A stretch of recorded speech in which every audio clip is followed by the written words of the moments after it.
अस्सलाम वालेकुम जी, मेरा नाम आमिर बिलाल है। नाजरीन, आजकल अगर आलमी मीडिया पर देखें तो कहीं ना कहीं हमें इज़राइल हर खबर में नज़र आ जाता है। कोई भी बड़ा इशू होता है किसी भी मुल्क की जानिब से, और ख़ास तौर पर मिडल ईस्ट में और गल्फ़ कंट्रीज़ में कभी भी किसी लीडर की जानिब से कोई स्टेटमेंट आती है तो कहीं ना कहीं उसमें इज़राइल का नाम, उसका जिक्र किसी ना किसी सूरत में आ जाता है। आजकल के सुपर पावर यूएसए की बात करें तो डोनाल्ड ट्रंप अपनी प्रेसिडेंसी को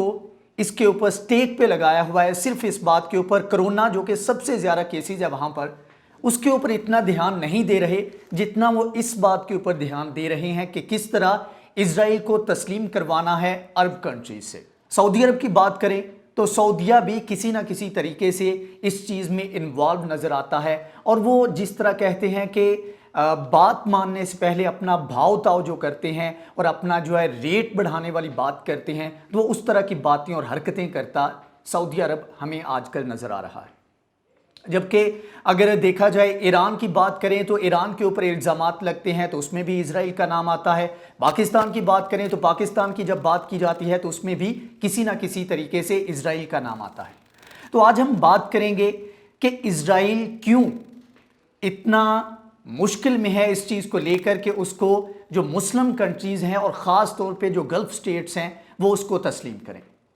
और इसके पीछे रीज़न क्या है कि उसके बका के लिए, उसकी रिकग्नाइज़ करने के लिए जो चीज़ ज़रूरी है वो इतनी अहमियत क्यों रखती है कि वो मुस्लिम कंट्रीज़ के पीछे पड़ा हुआ है कि उसको तस्लीम किया जाए। दूसरा ये बात करेंगे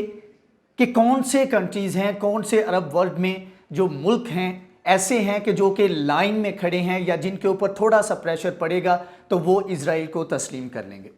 और कौन से ऐसे मुल्क हैं कि जो कुछ भी हो जाए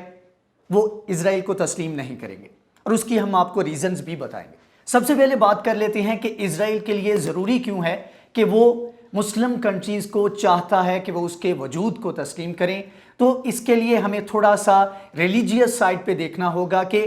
पाकिस्तान और ख़ास तौर पर जो मुस्लिम हैं उनका सबसे बड़ा जो क्लेम है वो ये है कि उनका किबले अव्वल है बैतुल मक़दस, और वो उससे दस्तबरदार होने को तैयार नहीं।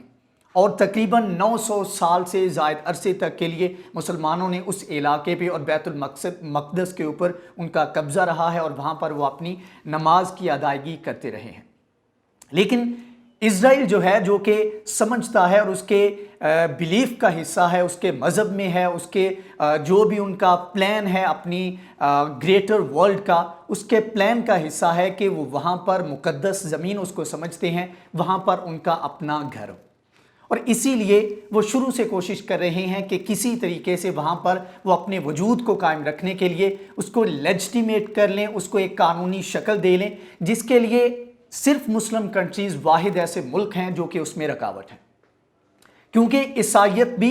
उस जगह को मुकद्दस समझती है, लेकिन ईसाईयत का उसी तरह मज़हब से दूरी की वजह से उनको इतना फ़र्क नहीं पड़ता कि उसको कोई तस्लीम करता है नहीं करता, या उसकी जगह पर वहाँ पर यहूदी जाके आबाद होते हैं तो उसको इतना फ़र्क नहीं पड़ता। लेकिन मुसलमानों को फ़र्क पड़ता है क्योंकि मुसलमान वहाँ पर कसीर तादाद में मौजूद हैं। ये तो बात आ गई कि किस वजह से वहाँ पर इज़राइल चाहता है कि मुसलमान कंट्री उसको तस्लीम करे। अब बात करते हैं कि वो कौन से मुल्क हैं जो कि लाइन में हैं और कौन से मुल्क हैं अरब वर्ल्ड के जो कि उसको तस्लीम कर चुके हैं। सबसे पहले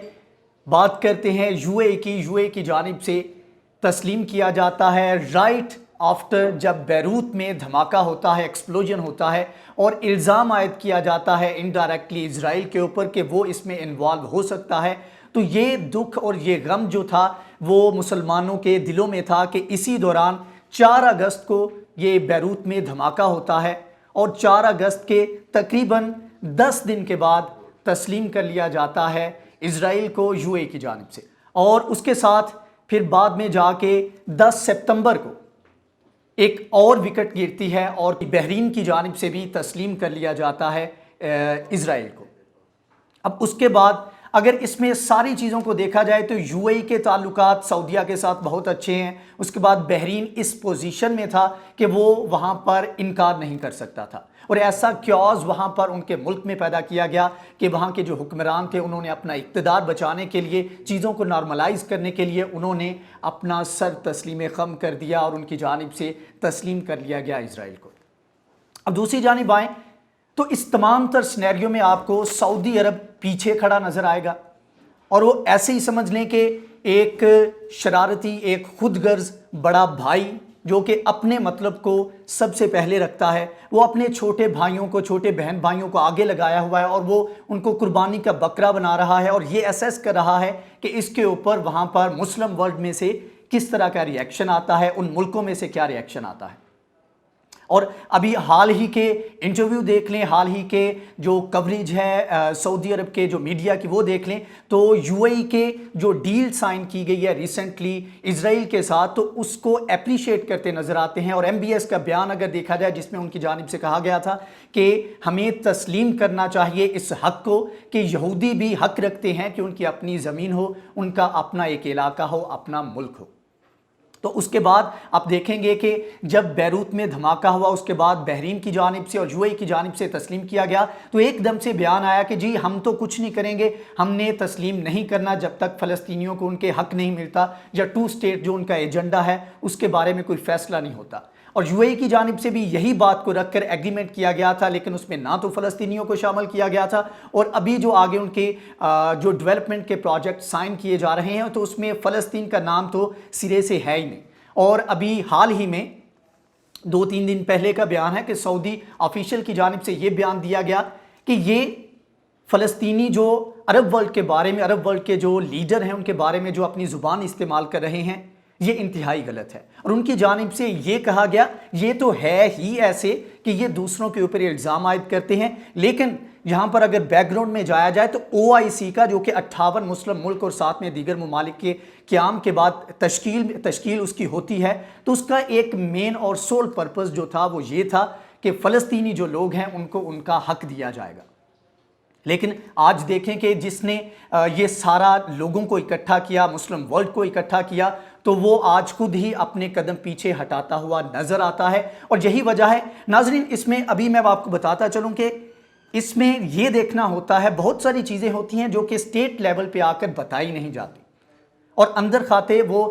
بیک ڈور ڈپلومیسی کے تحت وہ چیزیں چلتی رہتی ہیں. لیکن جب وقت گزرتا ہے، جب حالات گزرتے ہیں اور اس میں آپ کو چیزیں کافی ساری اکٹھی کرنی پڑتی ہیں، تو آپ کو پیٹرن بنتے نظر آتے ہیں. آپ کو یاد ہوگا کہ حال ہی میں پیچھے کر کے تقریباً کچھ ماہ پہلے شاہ محمود قریشی کی جانب سے کہا گیا کہ جی ہم نے بہت کوشش کی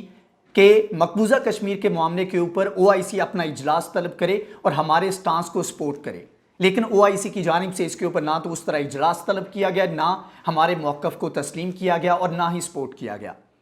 اس سے پہلے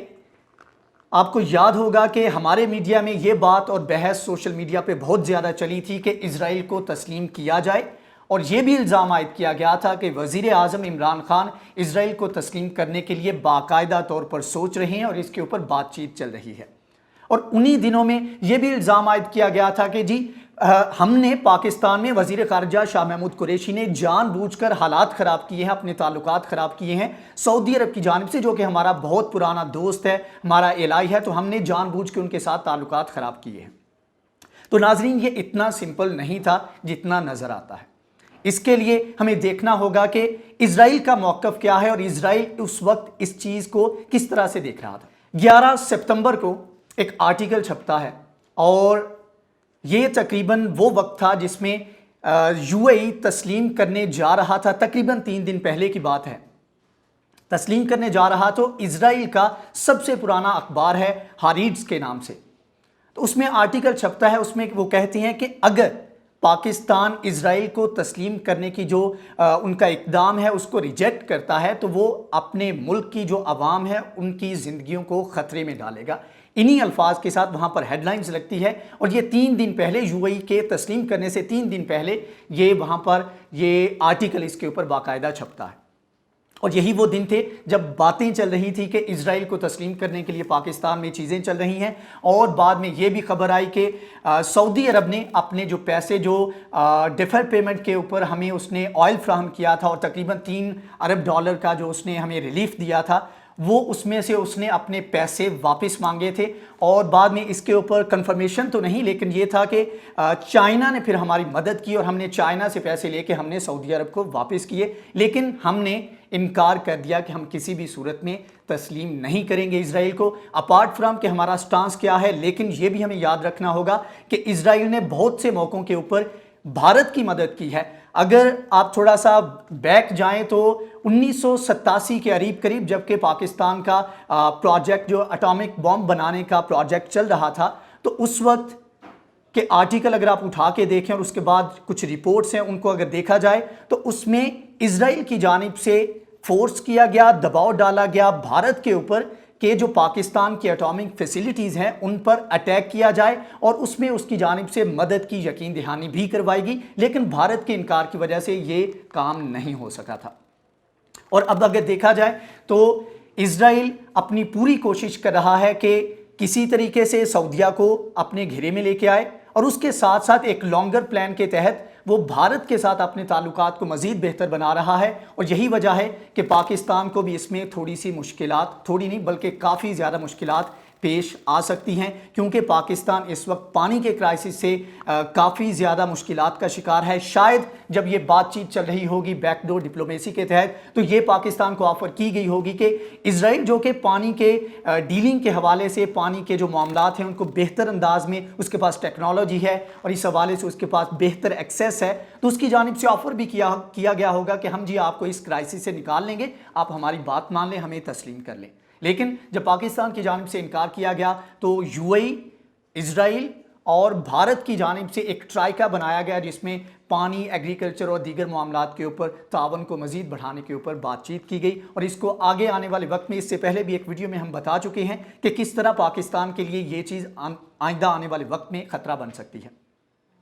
और अब बात करते हैं कि कौन से वो मुल्क हैं।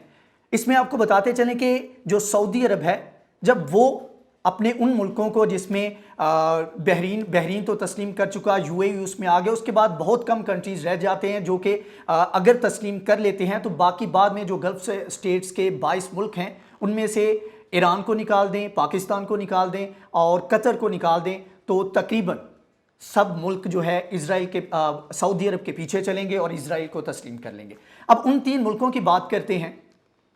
जो कि कुछ भी हो जाए, किसी भी तरह के हालात हों, चाहे सऊदी अरब तस्लीम करता है या नहीं करता, तो वो 3 मुल्क नहीं तस्लीम करेंगे इजराइल को। पाकिस्तान का हमने आपको बताया कि क्या वजूहात हैं जिसकी बिना पर पाकिस्तान तस्लीम नहीं करेगा, और वो एक जो अटेम्प्ट की गई उसको पाकिस्तान की जानिब से रिजेक्ट कर दिया गया। अब ईरान की बात करें तो ईरान के भी बहुत बड़े बड़े मसले मसाइल हैं जो कि इजराइल के साथ हैं, यूएस के साथ हैं, और साथ में सऊदी अरब के साथ भी उनके मसाइल चल रहे हैं। यही वजह है कि सऊदी अरब की जानिब से हाल ही में जब यूएन में उनकी शाह सुलेमान की जानिब से तकरीर की गई, तो उन्होंने कहा कि एक ऐसा ब्लॉक बनाया जाए जिसमें ख़ास तौर पर सिर्फ इस चीज़ के ऊपर फोकस किया जाए कि किस तरह ईरान को हमने आइसोलेट करना है, क्योंकि सऊदी अरब इस चीज़ से बड़ा थ्रेट हो रहा है कि ईरान का इन्फ्लुएंस इराक में और उसके बाद जो अरब कंट्रीज़ हैं उसमें उसका इन्फ्लुएंस जो है वो बढ़ता जा रहा है। तो उसके पास और कोई ऑप्शन नहीं, तो वो इसके लिए इस्तेमाल कर रहा है यूएस को और इजराइल को, ताकि ईरान को थोड़ा सा डाउन किया जा सके। तो ईरान के भी जिस तरह के कॉम्प्लेक्स किस्म के रिलेशंस हैं इजराइल के साथ और यूएस के साथ और सऊदी अरब के साथ, तो ये इतना मतलब कि नेक्स्ट लेवल की चीज़ है कि इसमें सवाल पैदा नहीं होता कि ईरान कभी भी आने वाले वक्त में जाकर तस्लीम करेगा इजराइल को। अब बात कर लेते हैं कि तीसरा जो मुल्क है कतर, के वो क्यों तस्लीम नहीं करेगा। तो नाजरीन, फ़लस्तीन में जो सबसे बड़ी मूवमेंट, ऐसे कह लें कि जो इजराइल के इक़दामात हैं, इजराइल के जो प्लान्स हैं, उनमें सबसे बड़ी जो रुकावट है वो वहाँ की तंजीम कह लें, वहाँ के जो पॉलिटिकली इलेक्टेड जो लोग हैं, वो हमास की जो तंजीम है वो उनके राह में सबसे बड़ी रुकावट है। और कतर वाहिद मुल्क है जो कि वहाँ पर हमास को बहुत बड़े लेवल पर सपोर्ट करता है। तो यही वजह है और यही रीज़न थी کہ اس سے پہلے آپ نے دیکھا کہ بحرین کی جانب سے، اس کے علاوہ سعودی عرب کی جانب سے، یو اے ای کی جانب سے، اور مصر، اور ساتھ میں شام اور ایجپٹ بھی اس میں شامل تھا، جن کی جانب سے بائیکاٹ کیا گیا تھا ٹوٹلی قطر کا، اور وہاں پر ان کا سب سے جو سٹیٹ اون جو ان کا میڈیا ہے الجزیرہ، اس کا بھی بائیکاٹ کیا گیا تھا، اور کوشش کی گئی تھی کہ اس کو بند کیا جائے، اور اس کے پیچھے ریزن یہی تھی کہ حماس کی جو بیکنگ ہے، حماس کی سپورٹ کرنے سے قطر پیچھے نہیں ہٹنا چاہتا تھا۔ تو جب تک ٹو سٹیٹ ایجنڈے کے اوپر معاملات طے نہیں ہو جاتے، تب تک سوال پیدا نہیں ہوتا کہ قطر بھی اسرائیل کو تسلیم کرے گا۔ تو بس آنے والے دنوں میں ہمیں یہ دیکھنا ہوگا کہ کون پہلے تسلیم کرتا ہے اور کون بعد میں تسلیم کرتا ہے، کیونکہ جس طرح کے حالات چل رہے ہیں اس سے یہی لگتا ہے کہ جلد یا بدیر، ابھی یا بعد میں، سعودی عرب تسلیم کرے گا۔ اور اس کے اوپر ان کی جانب سے اگر آپ ان کا میڈیا دیکھیں تو آج کل ان کے میڈیا کی جانب سے یو اے ای اور اسرائیل کے تعلقات کو لے کر ایک طرح سے اپریشیشن اور ایک ایسا بیانیہ بنایا جا رہا ہے، اس طرح سے اس کو رپورٹ کیا جا رہا ہے کہ جیسے یہ بہت اچھی چیز ہو رہی ہے، اور شاید فلسطین کے لوگوں کے لیے بھی اچھی چیز اور اچھی بات ہو رہی ہے۔ تو ناظرین، آنے والے وقت میں دیکھیں گے کہ کس طرح یہ چیزیں اس کو ڈیولپمنٹ اس میں آتی ہے، اور کس طرح ان چیزوں کو فولڈ کیا جاتا ہے، اور پاکستان، ایران اور قطر کا رول بھی اس میں ہمیں دیکھنا ہوگا کہ کس طرح یہ پوری دنیا کے پریشر کو سسٹین کر پاتے ہیں یا نہیں کر پاتے۔ تو یہ بھی آنے والے دنوں میں ہمیں ان سب چیزوں کے اوپر بھی بات کریں گے، جیسے جیسے کوئی ڈیولپمنٹ ہوتی ہے اس کے بارے میں ہم آپ کو آگاہ کرتے رہیں گے۔ اگر آپ کو یہ ویڈیو پسند آئی ہے تو اس کو لائک کریں، سبسکرائب کریں اور شیئر کریں۔ انشاءاللہ نیکسٹ ویڈیو میں حاضر ہوں گے، تب تک کے لیے اللہ حافظ۔